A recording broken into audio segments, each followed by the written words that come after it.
नमस्ते, नमस्कार प्यारे साथियों, कैसे हैं आप सभी? उम्मीद करती हूँ सभी बच्चे एकदम बढ़िया हैं, एकदम मस्त हैं, तंदुरुस्त हैं और एकदम शानदार तरीके से आपकी चल रही है पढ़ाई। तो सभी प्यारे साथियों का स्वागत है आपके प्यारे से परिवार रोजगार विद अंकित में।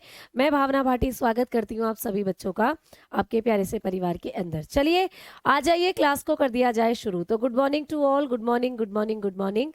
राधे राधे, जय श्री कृष्णा। सभी प्यारे बच्चे क्लास के साथ जुड़ चुके हैं और क्लास को कर दिया जाए अब शुरू। ठीक है, आवाज सभी को आ रही है? जय माँ सरस्वती, जय माँ सरस्वती। भाई प्यारे बच्चों, हरियाणा की पावन धरती से सभी को प्रणाम। तो टॉपिक हम लोगों का डाइजेस्टिव सिस्टम चल रहा है।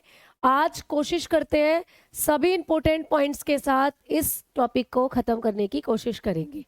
तो डाइजेस्टिव सिस्टम की आज हम लोग करने वाले हैं बात।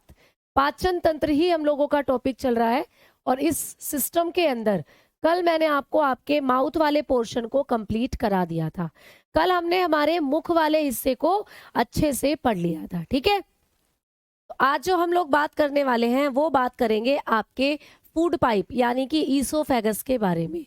तो भाई आपकी जो ईसोफेगस होती है, आपकी जो फूड पाइप होती है, उसी को हेडिंग के आधार पर लिख लिया जाए। ठीक है, तो हम लोग ईसोफेगस के बारे में पढ़ रहे थे। ईसोफेगस जिसको हम बोलते हैं भोजन नलिका या ग्रास नलिका। ठीक है, ग्रास नलिका इसको हम लोग बोलते हैं। ठीक है, ग्रास नलिका के नाम से ये जानी जाती है। आ जाओ बेटा, जल्दी से इसको हम लोग पढ़ना शुरू कर देते हैं। ग्रास नलिका। तो प्यारे बच्चे, जैसा कि हम लोग जानते हैं कि हम लोगों का ये जो ईसोफेगस होता है, इसमें मैंने आपको कल की क्लास में बताया था कि इसकी लंबाई 25 सेंटीमीटर होती है और ये क्या काम करती है? खाने को आपके पेट तक ले जाने का काम करती है, खाने को आपके पेट तक गिराती है ले जाकर। अब इसकी जो इंपॉर्टेंट पॉइंट है, इसमें 4 परतें पाई जाती हैं। इसके अंदर 4 परतें होती हैं। ठीक है, 4 परतें पाई जाती हैं बेटा इसके अंदर। इन 4 परतों से आपको प्रश्न पूछा जाएगा। 4 लेयर्स इसके अंदर प्रेजेंट होती हैं, 4 लेयर्स प्रेजेंट। ठीक है, 4 परतें यहाँ पर आपको देखने को मिलती हैं। ये 4 परतें मैंने आपको कल भी लिखवाई थी और एक बार आप इन 4 परतों को फिर से लिख लेंगे। सबसे पहले है म्यूकोसा। सबसे पहली परत है भाई म्यूकोसा, कल आपको लिखवाया था मैंने। ठीक है बेटा, म्यूकोसा के बाद आती है सब म्यूकोसा। सब म्यूकोसा, म्यूकोसा के बाद आती है सब म्यूकोसा। सब म्यूकोसा, ये परतें ना आपको आपके पेट में भी मिलती हैं। ठीक है, और आपकी ईसोफेगस फूड पाइप में भी मिलती हैं। और तीसरे नंबर पर कौन सी है भाई? तीसरे नंबर पर है मस्क्यूलेरिया।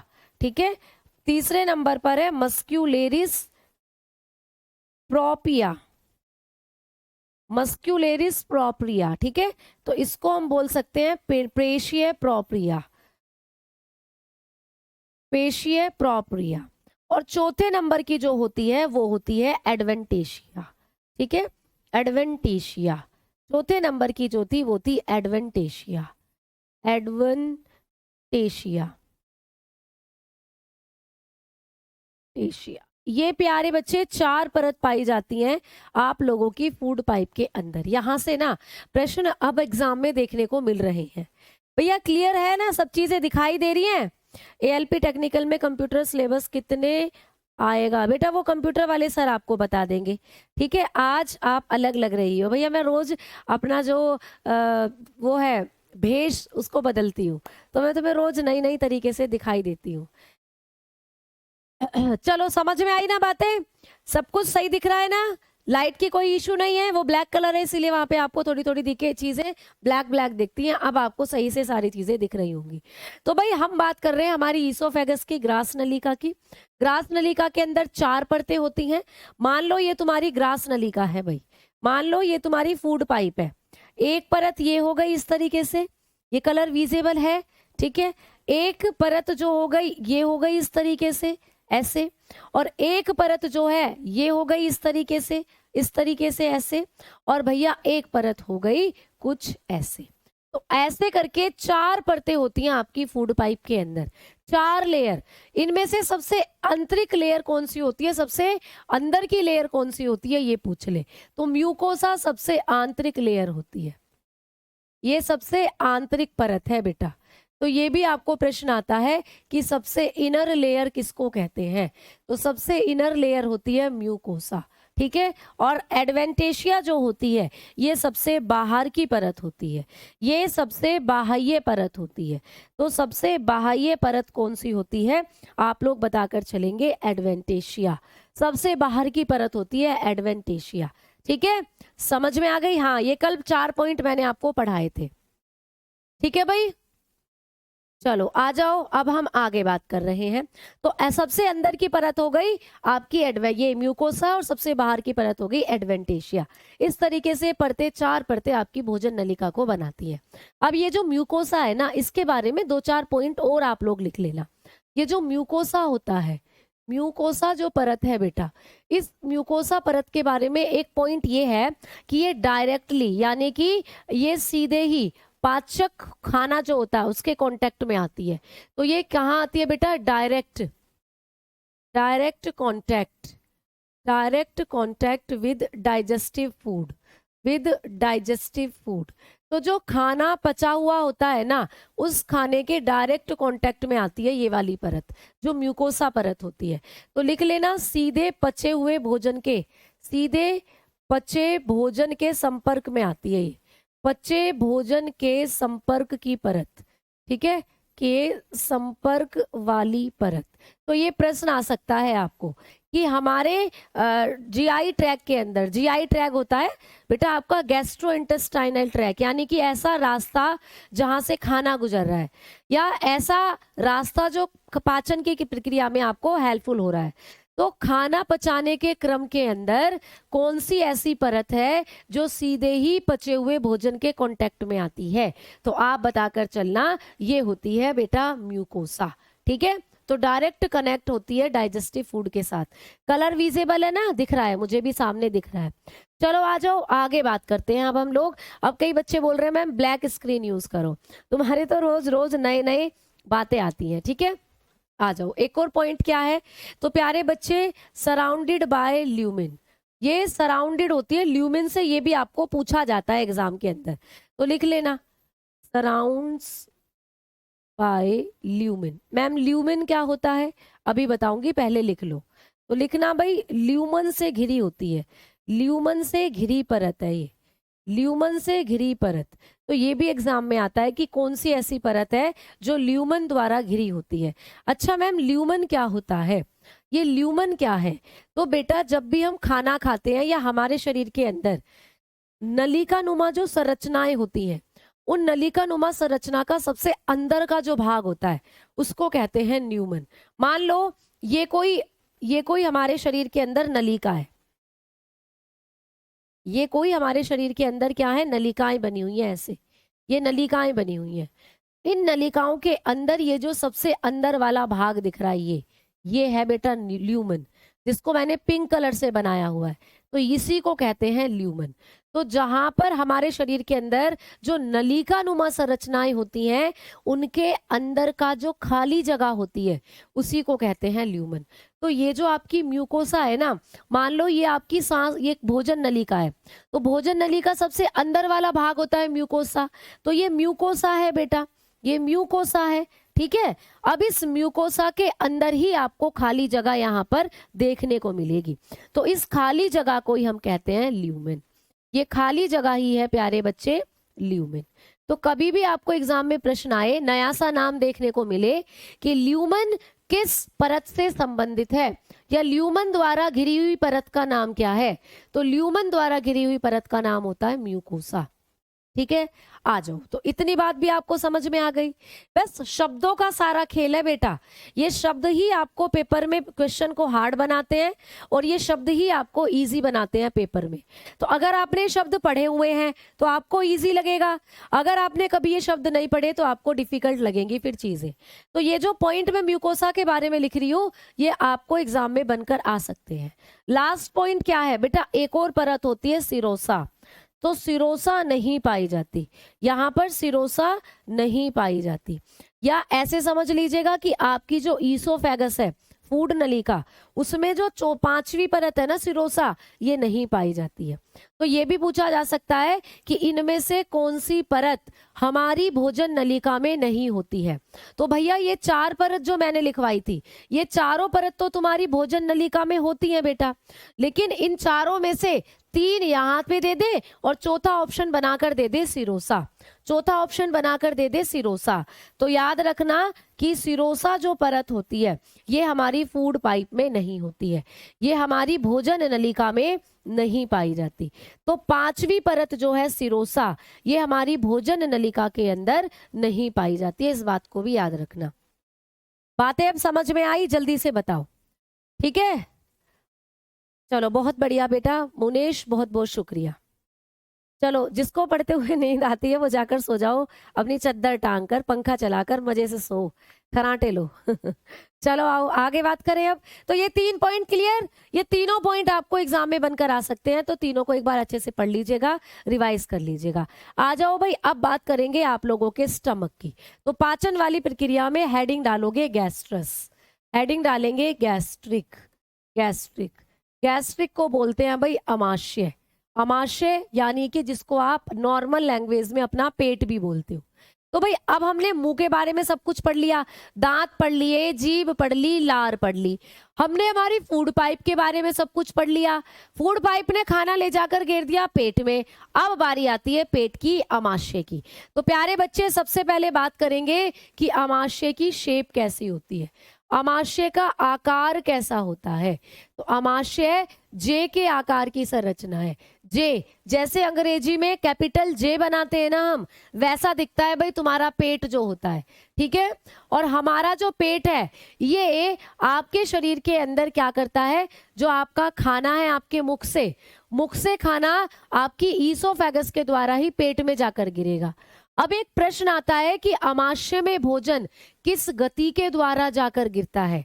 तो जब भी अब आपके पेट में खाना जाएगा, देखो मान लो ये तुम्हारी फूड पाइप है, ये तुम्हारी फूड पाइप है और ये है तुम्हारा पेट, ये है प्यारे बच्चे तुम्हारा पेट, ठीक है। तो जब तुमने खाना खाया, ये तुम्हारा मुंह है मान लो, तो मुंह से खाना आकर गिरा इसमें ईसोफेगस में, नीचे की तरफ को खाना पहुंचा ऐसे ऐसे, तो खाना पेट में आकर गिर जाता है। तो ये खाना पेट में आकर क्यों गिरा, या जब आप कई बार बीमार होते हो वैसे लेटकर खाना खाते हो तो तब भी खाना पेट में ही जाता है, लेटकर खा रहे हो तो खाना दिमाग में आ जाना चाहिए। तो हमेशा खाना पेट में क्यों जा रहा है ये प्रश्न आता है। तो आपकी ये जो ईसोफेगस होती है बेटा, आपकी ये जो ग्रास नलिका होती है, इसमें एक गति होती है, ये गति भी आपको पूछी जाती है। ये वाला पॉइंट मैं यही आपको लिखवा देती हूँ, ध्यान से सुन लीजिएगा। तो प्यारे बच्चे हमारी जो ईसोफेगस होती है इसके अंदर क्रमानुकुंचन गति होती है।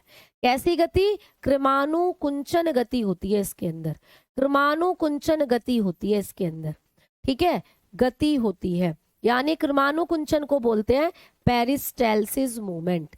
तो पेरिस्टाल्सिस मूवमेंट होता है बेटा इसके अंदर। ये मूवमेंट कैसा होता है? तो ये मूवमेंट ऐसा है कि आपकी फूड पाइप ऐसे ऐसे डांस करती है। फोटो दिखाऊं पेरिस्टाल्सिस मूवमेंट का? चलो देखते हैं फोटो। आपकी जो फूड पाइप है इसमें होता है पेरिस्टाल्सिस मूवमेंट, पेरिस्टाल्सिस मूवमेंट होता है इसके अंदर, जो कि आपके खाने को आपके पेट में ले जाकर गिरता है, ठीक है। तो पेरिस्टाल्सिस मूवमेंट देखो इस तरीके का होता है। ऐसी आपकी फूड पाइप जो होती है इसके अंदर ऐसे ऐसे वेव्स बनती हैं।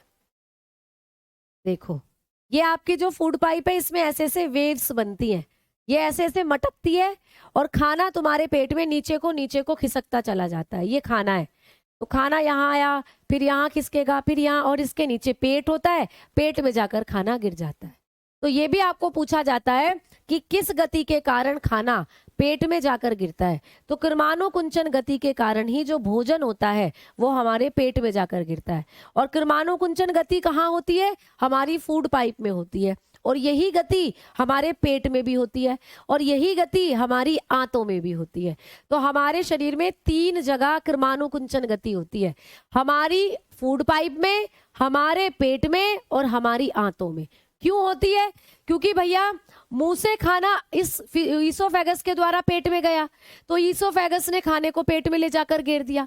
पेट से खाना जाएगा आंतों में, तो पेट में भी गति हुई, पेट से खाना आंतों में पहुंचा, और आंतों से खाना पहुंचेगा बड़ी आंत में, तो बड़ी आंत में भी फिर मल जो होता है इसी प्रकार पहुंचता है। तो ये पॉइंट याद रखना किरमाणु गति के बारे में, ठीक है। समझ में आई? आगे वाली क्लासेस में मैं आपको कोशिश करूंगी कि वीडियो भी दिखाऊं, ठीक है भाई। मैम ये सिरोसा कहाँ पाई जाती है? बेटा सिरोसा आपके पेट में पाई जाती है। अभी मैं पेट की भी 5 परतें आपको पढ़ाऊंगी। तो ये पेट की परत होती है सिरोसा। सिरोसा आपकी फूड पाइप में नहीं है, सिरोसा यहाँ पर नहीं है, सिरोसा आपके पेट में है, ठीक है। चलो आ जाओ। तो भाई बात करेंगे आपके पेट की। तो पेट क्या होता है? पेट आपका जे के आकार की एक संरचना होती है और एक थैली नुमा संरचना है बेटा, थैली नुमा संरचना है। हमारा पेट जो होता है ये एक पाउच है बेटा, थैली नुमा संरचना है, पाउच लाइक स्ट्रक्चर होता है, पाउच लाइक स्ट्रक्चर। क्यों? क्योंकि आप जब खाना खाते हो तो आपने कभी सुना है कि जैसे कभी हम डाइटिंग पे चले जाते हैं, तो जब हम डाइटिंग पे जाते हैं तो धीरे धीरे कम खाना शुरू कर देते हैं। ऐसा नहीं है कि एकदम से खाना छोड़ दिया, एकदम से कभी नहीं खाना छोड़ना। जैसे आप 3 रोटी खाते हो तो धीरे धीरे पहले 2 रोटी खाओ, धीरे धीरे रोटी की संख्या कम करो, ठीक है। तो आप जब धीरे धीरे रोटी की संख्या कम करोगे तो आपका जो पेट है वो सिकुड़ना शुरू हो जाएगा और कम खाने में ही फिर आपका पेट भरना शुरू हो जाएगा। जब आप मोटा होना चाहते हो तो बहुत सारा खाते हो, ऐसा तो है नहीं कि आप एक बार में 12 रोटी खा जाओगे, नहीं खा सकते। धीरे धीरे आप रोटी की संख्या बढ़ाते हो। अगर आप 3 रोटी खाते हो और आप मोटा होना चाहते हो तो आप 1 रोटी को बढ़ाओगे धीरे धीरे। तो धीरे धीरे जैसे आप खाते हो धीरे धीरे आपकी पेट का आकार बढ़ता है और ये थैली बड़ी हो जाती है, जिससे आप ज्यादा खाना शुरू कर देते हो। तो यही कारण होता है कि डाइटिंग करने के बाद भूख कम होती चली जाती है और ज्यादा खाने के बाद भूख बढ़ती चली जाती है। तो एक थैली नुमा संरचना है जिसको हम अपने आधार पर छोटा और बड़ा कर सकते हैं, ठीक है। आओ आगे बात करते हैं कि मैम पेट में हम लोगों को क्या क्या पढ़ना है। तो अमाशय वाले सेक्शन में हम पढ़ेंगे 3 चीजें। हमारे अमाशय की, पहले मैं आपको अमाशय की 4-5 परतें बता देती हूँ। तो अगर हम हमारे अमाशय की बात करते हैं तो हमारे अमाशय में 5 लेयर्स पाई जाती हैं। हमारे अमाशय के अंदर 5 लेयर होती हैं बेटा। कौन कौन सी लेयर होती है भैया? यही है, पहले नंबर पर म्यूकोसा, ठीक है, फिर दूसरे नंबर पर सब म्यूकोसा, सब म्यूकोसा, ठीक है, लिख लीजिएगा हिंदी में भी म्यूकोसा, जो आप पढ़ चुके हो। ये नाम अब आपको नए नहीं लग रहे होंगे, ये नाम अब आपके लिए क्या हो गए हैं? पुराने हो गए हैं। कल भी पढ़ाया था, आज भी आपने कई बार सुन लिए। म्यूकोसा, सब म्यूकोसा, और तीसरे नंबर पर क्या थी? मस्क्यूलेरिया, मस्क्यूलेरिया प्रोपिया, ठीक है। तो पेशीय प्रोपिया जिसको बोलते हैं, पेशीय प्रोपिया, ठीक। और प्यारे बच्चे क्या? और चौथे नंबर पर वही थी एडवेंटेशिया, ठीक है, एडवेंटेशिया, एडवेंटेशिया। और भैया 5वीं जो परत तुम्हें यहां मिलेगी वो मिलेगी सिरोसा। तो 5वीं परत यहां लिख रही हूं, सिरोसा, सिरोसा। तो यहां पर सिरोसा परत भी देखने को मिलती है पेट के अंदर, ठीक है। तो ये होती है 5 परत आपके पेट की। ये 4 परत थी फूड पाइप की और ये 5 परत होती है आपके पेट की। क्लियर हो गई बात? चलो अब आगे बात कर रहे हैं। अब मैडम जी जो हमारा स्टमक होता है इसमें कितनी चीजें हमें पढ़नी है? तो बेटा गैस्ट्रिक एरिया में अमाशय के अंदर हमें पढ़नी है 3 चीजें। हमारा जो अमाशय है इसमें हमें पढ़नी है 3 चीजें। हमारे पेट में प्यारे बच्चे बनता है गैस्ट्रिक जूस। पहली बात पढ़ेंगे गैस्ट्रिक जूस, जिसको हम लोग बोलते हैं जठर रस। जिसको हम लोग क्या बोलते हैं भाई? जठर रस। तो पहले हम लोग पढ़ेंगे जठर रस के बारे में। मैम जठर रस क्या होता है? दूसरा, हमारे पेट में एक एसिड बनता है HCl, हाइड्रोक्लोरिक एसिड। बहुत बार प्रश्न बना है कि हमारे पेट में कौन सा एसिड होता है। तो हाइड्रोक्लोरिक अम्ल प्रेजेंट रहता है हमारे पेट के अंदर। और तीसरा, हमारे पेट में बनेंगे कुछ एंजाइम, तो इनके बारे में भी अब हम पढ़ेंगे। तीसरा, हमारे पेट में बनेंगे कुछ विकार, तो इन विकार के बारे में भी अब हम लोग पढ़ेंगे। तो कुल मिलाकर हमारे पेट में अब हमें 3 चीजें पढ़नी है। क्वेश्चन मोस्टली यहां से आता है। चलिए भाई बात करते हैं कि मैम जठर रस जो होता है ये क्या होता है।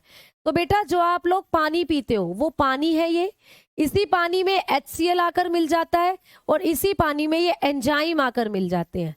तो इन तीनों चीजों का जो मिश्रण बनता है, इन तीनों चीजों का जो मिश्रण बनता है उसी को कहते हैं हम गैस्ट्रिक जूस। तो प्यारे बच्चे गैस्ट्रिक जूस में क्या क्या होता है ये आपको कभी भी पूछे तो आप बताओगे पानी होता है, HCl होता है और एंजाइम होते हैं। जब ये तीनों चीजें हमारे पेट में एक साथ मिल जाएंगे तो हमारे पेट में जो सॉल्यूशन बना, हमारे पेट में जो तरल बना उसी को कहते हैं जठर रस। तो हमारे पेट में बनता है जठर रस और जठर रस तीन चीजों का मिश्रण होता है, पानी, HCl और हाइड्रो ये एंजाइम्स। आपको कभी भी पूछे कि पानी कितने % होता है तो बेटा 99.9% पानी ही है। जठर रस के अंदर 99.9% पानी ही है, ठीक है। 99.5% लिखना, 99.5% क्या है बच्चा, पानी ही होता है। बाकी कभी भी पूछ ले कि HCl कितने % होता है तो 0.3% में होता है HCl। और कभी भी पूछ ले कि हमारे पेट में ये जो एंजाइम बन रहे हैं ये कितने होते हैं तो एंजाइम होते हैं 0.2% में। तो इस प्रकार आपका ये पूरा का पूरा जो भी मिक्सचर है इसी को कहते हैं जठर रस, इसी को कहते हैं जठर रस। ठीक है भाई, समझ में आ गई बात, क्लियर प्यारे बच्चों। मंगल पांडे की धरती बलिया से अभिषेक कुमार, बेटा नमस्कार नमस्कार। तो हमारे यहाँ पर पेट में गैस क्यों बनती है, एक बच्चा पूछ रहा है, बेटा गैस भी बताऊंगी। कई बार जब हम खाने के साथ ज्यादा पानी पीते हैं या खाना खाते हुए ज्यादा गैसेस हमारे बॉडी के अंदर चली जाती हैं तो उन गैसेस में रिएक्शन होती है जिससे हमारे पेट के अंदर एसिडिटी और गैस जैसी समस्याएं देखने को मिलती हैं। ठीक है, तो ये दिक्कत होती है। चलो आओ अब आप लोगों ने पढ़ लिया कि भाई जठर रस क्या है। पहला क्वेश्चन आएगा जठर रस कहाँ बनता है, तुम बताना हमारे पेट में बनता है। दूसरा क्वेश्चन आएगा जठर रस में क्या क्या होता है, तुम बताना जठर रस में तीन चीजें हैं, पानी है, हाइड्रोक्लोरिक एसिड है और एंजाइम है। पानी कितना 99.5%, जो HCl है वो कितना 0.3% और 0.2% में होते हैं एंजाइम। जठर रस जो होता है इसका pH मान कितना होता है ये पूछ ले, जठर रस का pH मान कितना होता है, pH मान। तो प्यारे बच्चों जठर रस में HCl घुला हुआ है, ये एक बहुत ताकतवर एसिड है बेटा, तो इसीलिए जो जठर रस होता है इसका pH मान आप लोग बताओगे 1.5 से 2 होता है, 1.5 से 2 pH मान होता है प्यारे बच्चे किसका, जठर रस का। तो जठर रस की जो pH वैल्यू होती है वो 1.5 से 2 के बीच में होती है। ठीक, अब चल रहे हैं आगे की तरफ। अब हमें कहानी पढ़नी है HCl की, प्रश्न यहां से भी बहुत बनकर आते हैं HCl से। तो प्यारे बच्चों हेडिंग डाल दीजिएगा HCl, हेडिंग डालेंगे HCl, hydrochloric acid, hydrochloric acid, chemistry में भी पढ़ा होगा हाइड्रोक्लोरिक एसिड। वैसे तो इसको आप केमिस्ट्री में ही पढ़ते हो लेकिन ये हमारे पेट में भी बनता है बेटा। तो सबसे पहला प्रश्न तो ये आ सकता है कि हमारे पेट में कौन सा अम्ल बनता है तो बताओगे हाइड्रोक्लोरिक एसिड। ठीक है, दूसरा ये हाइड्रोक्लोरिक एसिड जो होता है ये काम क्या करता है भाई, इसके फंक्शन क्या क्या है, ये हमारे पेट में क्या कर रहा है। तो बेटा इसके कुछ काम है, जैसे कि सबसे पहले नंबर पर ये जीवाणु को मारता है बेटा, जीवाणु को मारना। आपके पेट में जब आप खाना खाते हो तो कुछ जीवाणु उत्पन्न होते हैं, हमारे पेट में कुछ बैक्टीरिया चले जाते हैं, उन बैक्टीरियाओं को मारने का काम करता है HCl। तो इसका काम क्या हुआ भाई, किल बैक्टीरिया, ये भी बैक्टीरिया को मारता है बेटा। जैसे हमारी लार में था ना लाइसोजाइम एंजाइम, वो बैक्टीरिया को मार रहा था, वैसे ये HCl भी बैक्टीरिया को मारता है आपके पेट में। दूसरा इसके बारे में क्या है भैया, तो दूसरा ये भोजन को अम्लीय बनाता है, भोजन को अम्लीय बनाता है। भाई आपके पेट के अंदर जो खाना गया है उस खाने में मिल जाता है HCl और HCl एक अम्ल है, जैसे ही HCl खाने में मिलता है तो खाना अम्लीय हो जाता है। ठीक है, तो खाने को अम्लीय बनाता है प्यारे बच्चे, लिख सकते हो make food acidic, make food acidic. तो खाने को अम्लीय बनाने का काम करता है, मेक फूड एसिडिक। ठीक है, थोड़ा धीरे धीरे पढ़ाओ बेटा, चलो और धीरे धीरे पढ़ा देंगे, वैसे तो मैं धीरे धीरे ही पढ़ा रही हूँ चीजों को। चलो तीसरा काम क्या है भाई, तीसरा काम है एक्टिवेट एंजाइम। जो भाई पेट में एंजाइम बन रहे थे ना बेटा, ये पेट में जो एंजाइम बन रहे हैं, अगर आपके पेट में HCl नहीं बनेगा ना तो आपके पेट में एंजाइम भी नहीं सक्रिय होंगे। जैसे आपके जब बोर्ड के एग्जाम होते थे तो मम्मी को भी जागते रहना पड़ता था, तभी सुबह 5 बजे मम्मी आपको जगा पाती थी कि बेटा 5 बज गए उठकर पढ़ ले, तो तभी आप उठकर पढ़ते थे, है ना। तो वैसे ही आपके पेट में जब तक HCl नहीं बनेगा ये एंजाइम भी सोते रह जाएंगे, ये एंजाइम भी जब तक एक्टिव नहीं होंगे जब तक HCl नहीं बनेगा। तो हमारे पेट में HCl बनना बहुत जरूरी है, क्योंकि पेट में जो एंजाइम है ना वो भी तभी काम करेंगे जब HCl बनेगा। जैसे आपके स्कूल में, जिस दिन आपके स्कूल में प्रिंसिपल नहीं आते थे उस दिन स्कूल में हावड़ तबड़ी मची रहती थी कि भैया प्रिंसिपल तो आए नहीं, अब मजे करो। वैसे ही जिस दिन प्रिंसिपल आते हैं उस दिन कोई भी बच्चा शैतानी नहीं करता, क्योंकि उसको पता है प्रिंसिपल सर हैं आज और हमें पनिशमेंट मिलेगी। वैसे ही आपके शरीर के अंदर जब तक HCl बन रहा है जब तक ये एंजाइम भी कंट्रोल में रहेंगे, ये एंजाइम भी क्या करेंगे, कंट्रोल में रहेंगे। लेकिन जब HCl नहीं बनेगा तो एंजाइम ताबड़तोड़ आंधी मचा देंगे फिर तुम्हारे पेट में। तो इसका मतलब HCl ही कंट्रोल कर रहा है इन एंजाइम को। तो तीसरा काम क्या है HCl का, एक्टिवेट एंजाइम। तो विकार को सक्रिय करता है, विकार को सक्रिय करना, ठीक है, विकार को सक्रिय करना, एंजाइम को क्या करना, सक्रिय। लिख सकते हो एक्टिवेट एंजाइम, एक्टिवेट एंजाइम। तो ये काम होते हैं HCl के आपके पेट के अंदर। इन तीनों में से भी कोई सा भी काम आपको पेपर में आ जाता है, कई बार स्टेटमेंट बनकर आ जाता है कि इनमें से कौन सा कथन HCl के बारे में सही नहीं है।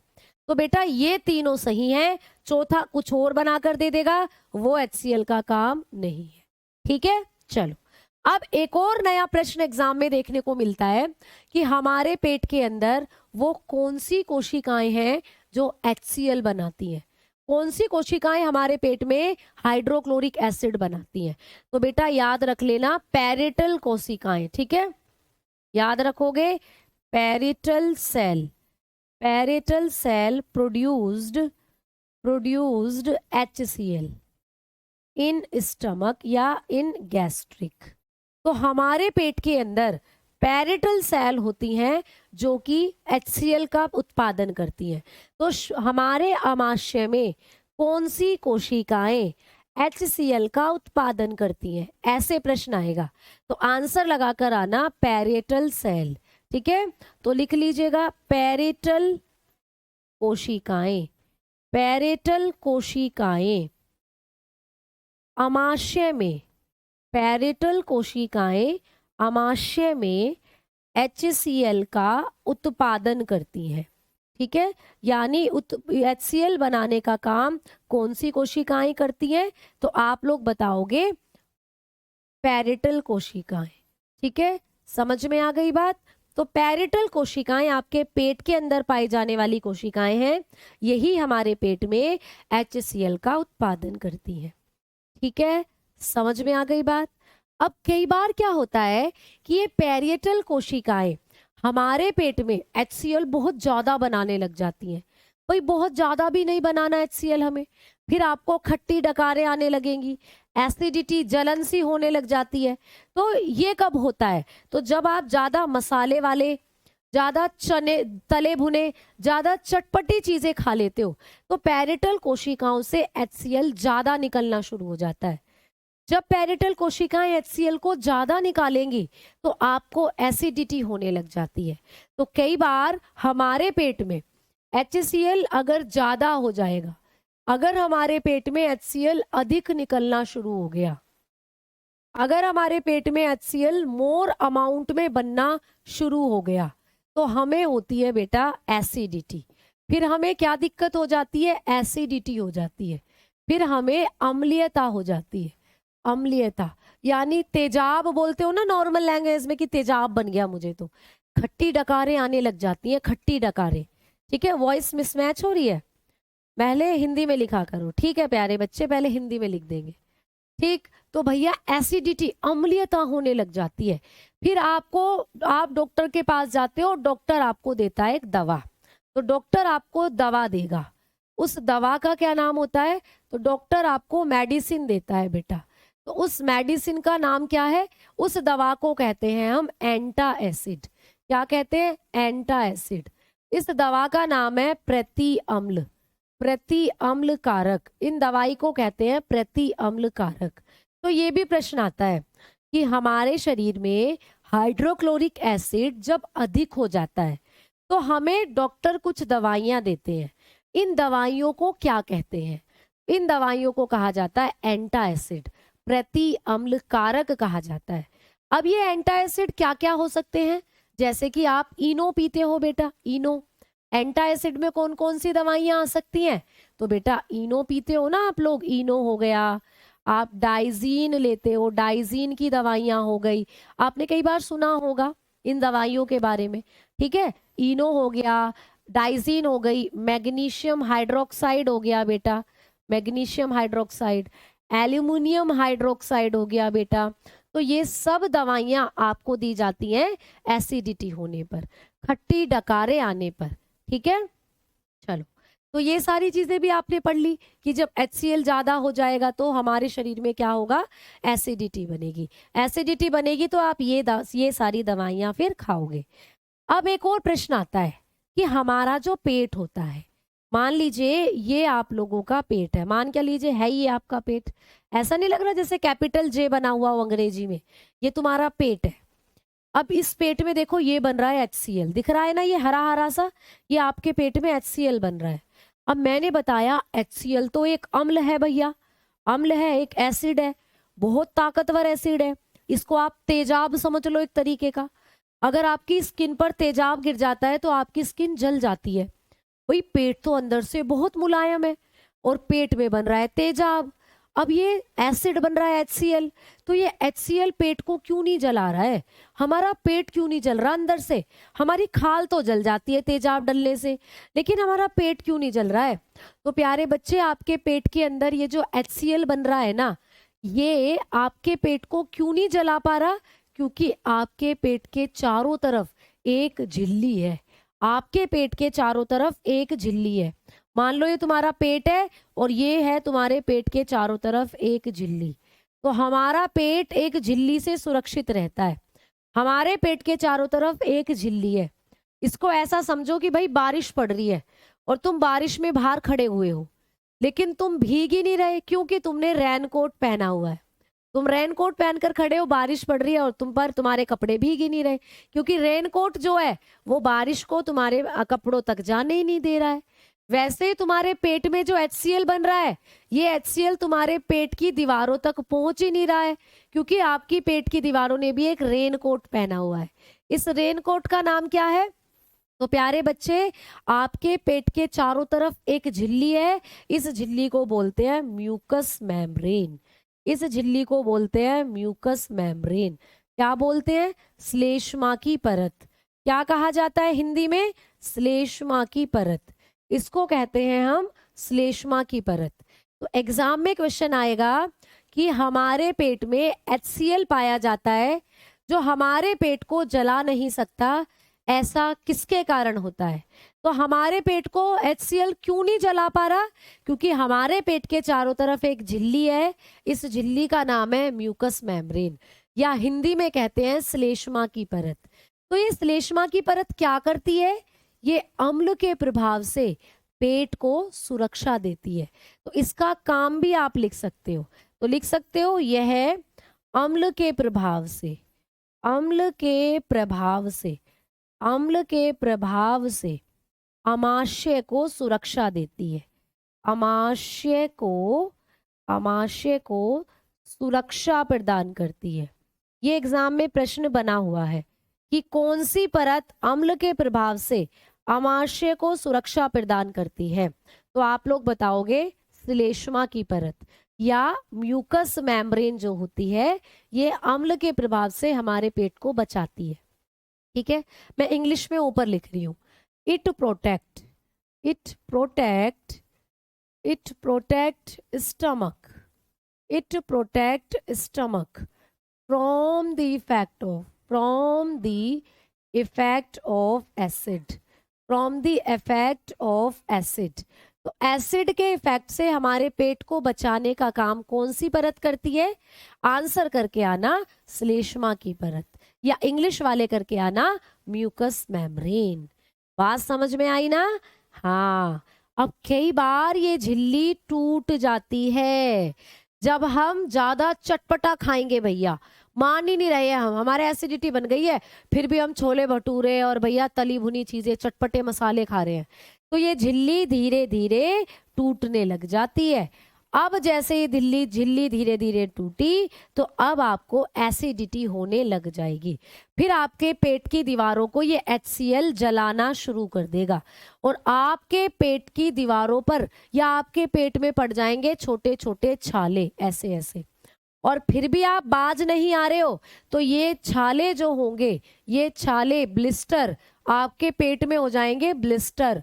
अब ये ब्लिस्टर जब फूट जाएंगे तो सारा का सारा गंदा मटेरियल तुम्हारे पेट में भर जाएगा और तुम्हारे पेट में पेप्टिक अल्सर हो सकता है। पेप्टिक अल्सर, पेप्टिक अल्सर जिसको हम आमाशय का कैंसर भी बोल सकते हैं। आमाशय का कैंसर होने का खतरा फिर रहता है। तो ये कारण होता है आपके पेट में इस झिल्ली को बनाए रखने का। आपके पेट में झिल्ली आपकी सुरक्षा कर रही है। जिस दिन ये झिल्ली टूट गई उस दिन HCl आपके पेट की दीवारों को जला देगा, फफोले पड़ जाएंगे, फफोले फूट जाएंगे तो पूरे पेट में इन्फेक्शन हो जाएगा, जिससे आंतों तक भी इन्फेक्शन पहुंच सकता है। इसी कंडीशन को हम अल्सर बोलते हैं। अल्सर ही आगे चलकर आमाशय का कैंसर बना सकता है। ठीक है, समझ में आ गई बात? बोलो बोलो जल्दी से। HCl की कमी होने की वजह से आपके पेट के अंदर जो एंजाइम है वो सक्रिय नहीं होंगे। एंजाइम सक्रिय नहीं होंगे तो एंजाइम अच्छे से खाने का पाचन नहीं कर पाएंगे, तब भी आपका पाचन जो होगा वो प्रभावित हो जाएगा। ये होगा फिर। ठीक है, क्लियर? चलो तो भाई अब आपने बड़ी ध्यान से सुन रहे हैं सारे बच्चे मेरी बात कि मैम बड़ी मजेदार बातें बता रही है। हाँ, तुम्हारे फायदे की बातें हैं सारी, पेपर में तो आएंगी आएंगी, साथ में तुम्हें पता भी होनी चाहिए। चलो तो भाई अब पेट के बारे में आपने पढ़ ली इतनी चीजें। ठीक है, अब पेट के बारे में हमने हाइड्रोक्लोरिक एसिड को पूरा पढ़ लिया। अब मैडम जी हमें एंजाइम के बारे में बताओ कि पेट में कौन कौन से एंजाइम बनते हैं। तो हमारे पेट में भाई 2 एंजाइम बनते हैं। एक एंजाइम हमारे पेट में बनता है रेनिन। ठीक है, कौन सा एंजाइम बनता है हमारे पेट में? रेनिन। और दूसरा एंजाइम हमारे पेट में बनता है पेप्सिन। तो कभी भी पूछे रेनिन और पेप्सिन कहाँ बनते हैं, तो रेनिन और पेप्सिन हमारे पेट में बनने वाले एंजाइम होते हैं। ठीक है, चलिए तो दोनों का काम पढ़ते हैं कि रेनिन और पेप्सिन हमारे पेट में क्या करता है। रेनिन और पेप्सिन, हाँ कोल्ड ड्रिंक वगैरह भी आपके पेट में नुकसान पहुंचाते हैं, बिल्कुल। तो रेनिन और पेप्सिन के बारे में आप पढ़ लिया जाए।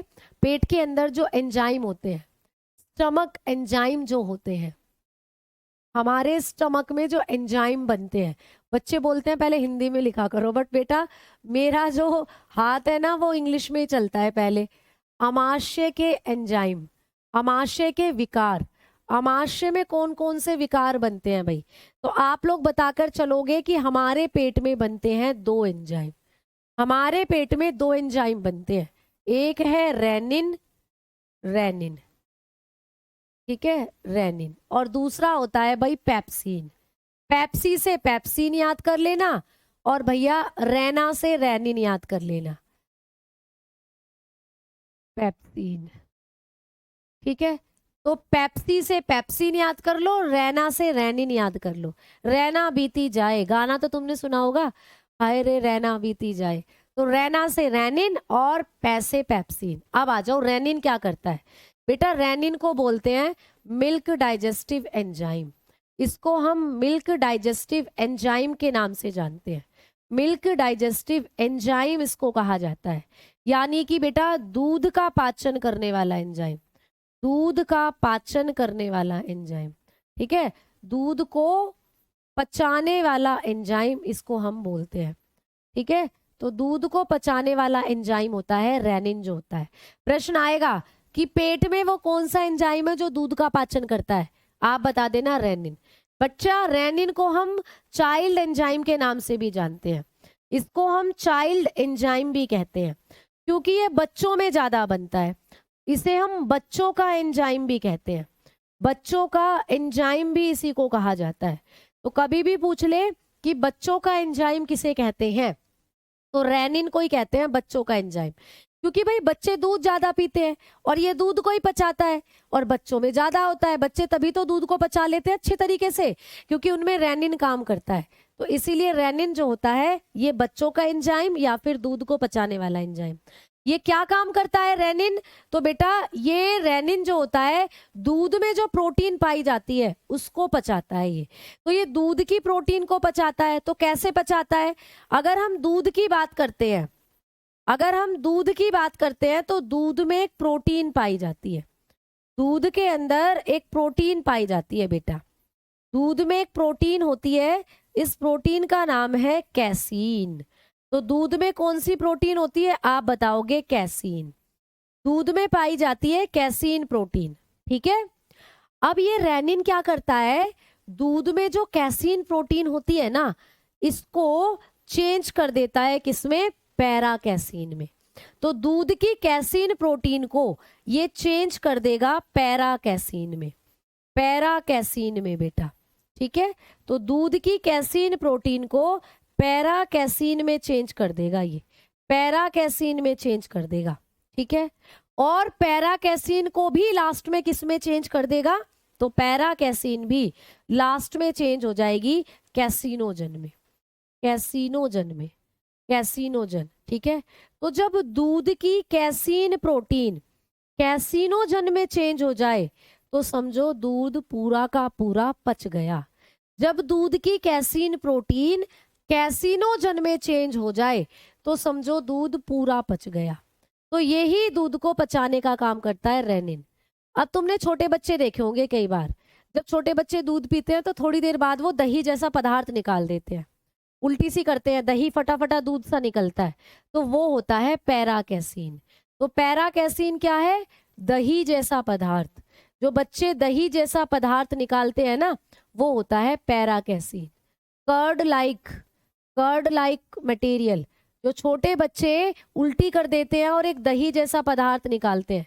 कई बार तुम छोटे बच्चों को खिला रहे होते हो, ले ले ले ऐसे करके, वो फटाक से तुम्हारे मुंह पर पिचकारी सी गिर देता है, फटा हुआ दूध गिर देता है, तो वही होता है पैरा कैसीन। तो कैसीन पहले पैरा कैसीन में टूटती है, फिर कैसीनोजन में टूटती है। तो जब कैसीन कैसीनोजन में टूट जाए तो समझो दूध की प्रोटीन कंप्लीटली पच गई, दूध कंप्लीटली पच गया। तो प्यारे बच्चे इस तरीके से आपको प्रश्न आएगा कि कौन सा एंजाइम कैसीन प्रोटीन को कैसीनोजन में तोड़ता है, आप बता दोगे रेनिन। या ऐसे आएगा कि रेनिन एंजाइम दूध की प्रोटीन को किस प्रकार तोड़ता है, तो कैसीन, फिर पैरा कैसीन और फिर कैसीनोजन, ऐसे करके सीक्वेंस बताना है, ऐसे करके सीक्वेंस बताना है, ठीक है। हाँ, दही वाली जो उल्टी करते हैं बच्चे।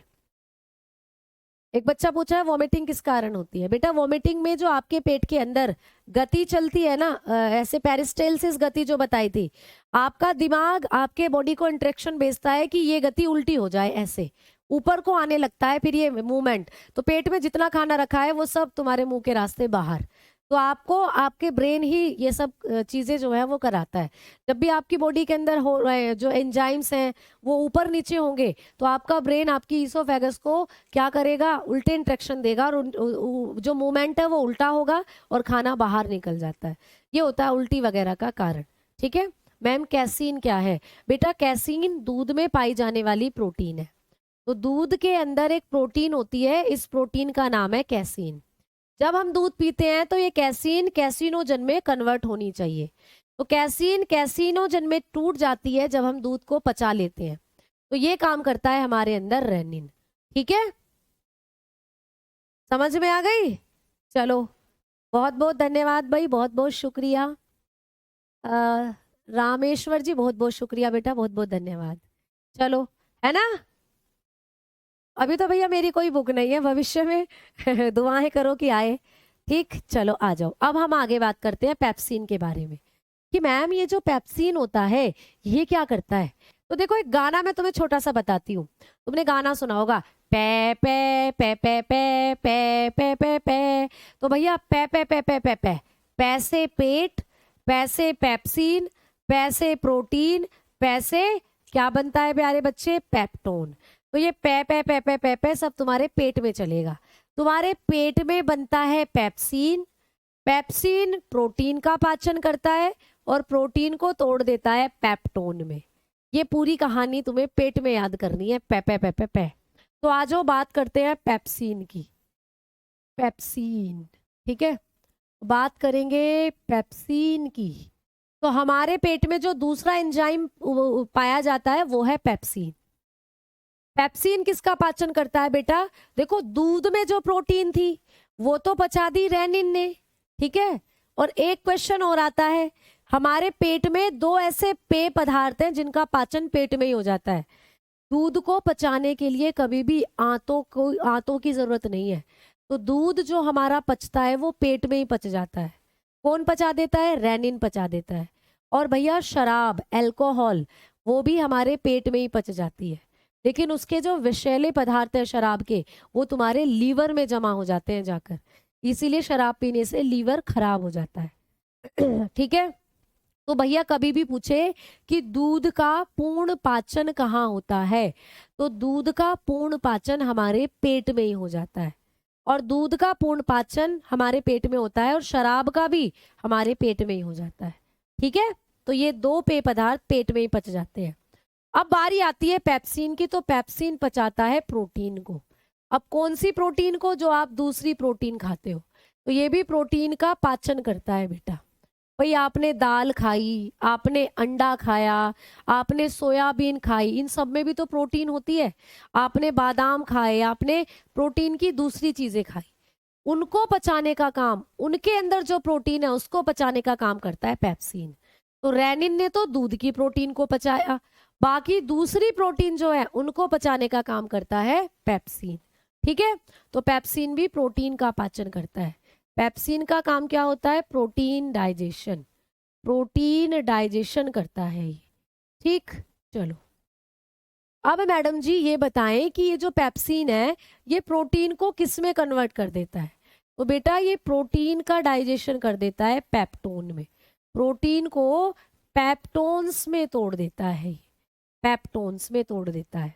तो जो प्रोटीन होती है उसको पेप्टोन में तोड़ने का काम करता है पेप्टोन। ठीक है।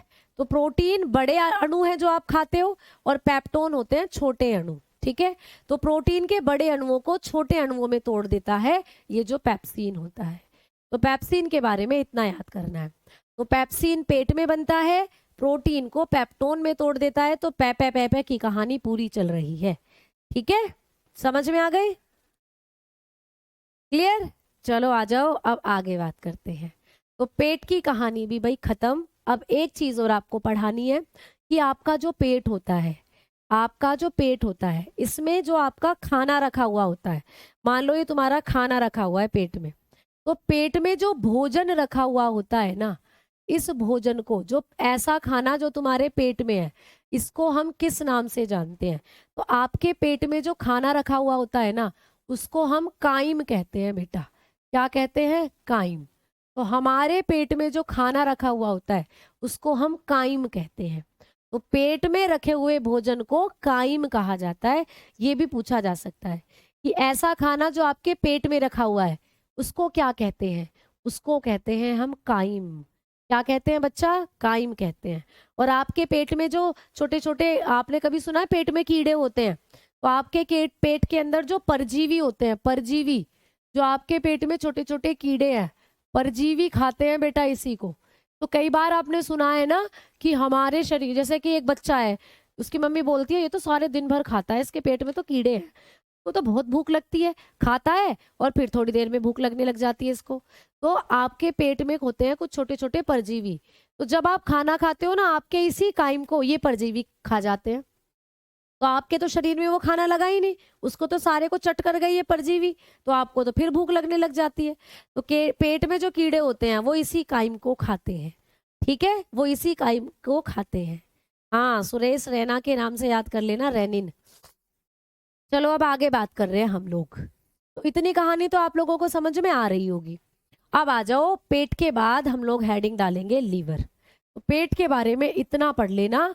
अब बात करेंगे लीवर। ठीक है, चलो वो एक स्ट्रक्चर और है, वो आते पढ़ाऊंगी जब बताऊंगी।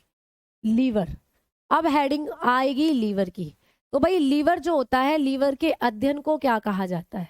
ये प्रश्न बहुत आता है एग्जाम में। जब भी हम लीवर की स्टडी करते हैं तो इसको क्या कहते हैं? तो लीवर के अध्ययन को कहते हैं हेपेटोलॉजी। हेपेटोलॉजी होता है लीवर का अध्ययन, ठीक है। हिपेटोलॉजी होता है लीवर का अध्ययन। तो लीवर के अध्ययन को कहते हैं हिपेटोलॉजी, ठीक है। चलो, लीवर जो होता है हमारे शरीर के अंदर एक ऐसा अंग है जो कि लाल और भूरे रंग का, ठीक है, लाल और धूसर भूरे रंग का, धूसर, लाल और धूसर रंग का अंग है, ठीक है। लाल और धूसर रंग का अंग होता है बेटा, यानी कि रेड, रेडिश लिख सकते हो, रेडिश ऑर्गन है। रेडिश जैसे जंग का कलर नहीं होता कुछ कुछ, वैसा सा रेडिश कलर का ऑर्गन होता है जो हमारा लीवर होता है।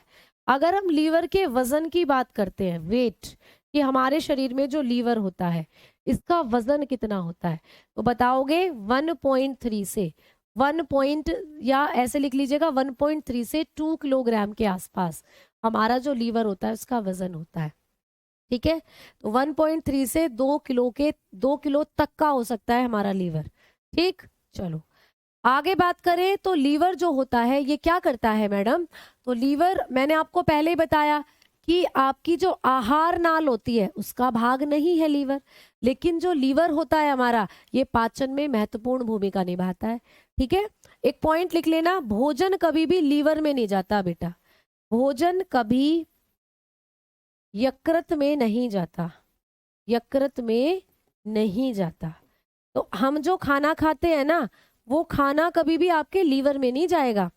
Food never goes, food never goes to liver, हमारे लीवर में नहीं जाता है कभी भी खाना बेटा।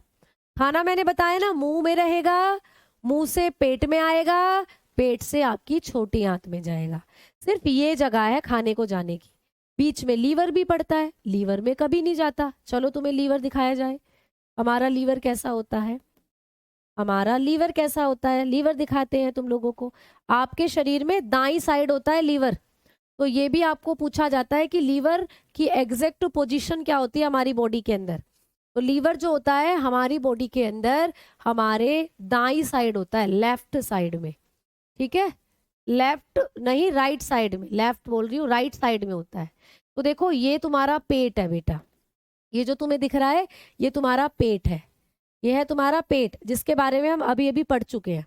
और ये जो तुम्हें दिख रहा है धूसर से लाल रंग का, ये है तुम्हारा लीवर। तो ये है प्यारे बाल को तुम लोगों का लीवर, ये रहा लीवर, आपके शरीर का एक ऐसा अंग जो अगर एक बार डैमेज हो जाए तो वापस से अपने आप को रिपेयर कर सकता है। पुनः जनन क्षमता सबसे ज्यादा होती है लीवर की, तो इस पॉइंट को मैं यहीं लिखवा रही हूँ, बहुत अच्छे से लिख लेना। लीवर यानी यकृत की पुनः जनन क्षमता, यकृत की पुनः जनन क्षमता सबसे ज्यादा होती है। पुनः जनन क्षमता, यकृत की पुनः जनन क्षमता सर्वाधिक होती है बेटा, सर्वाधिक होती है।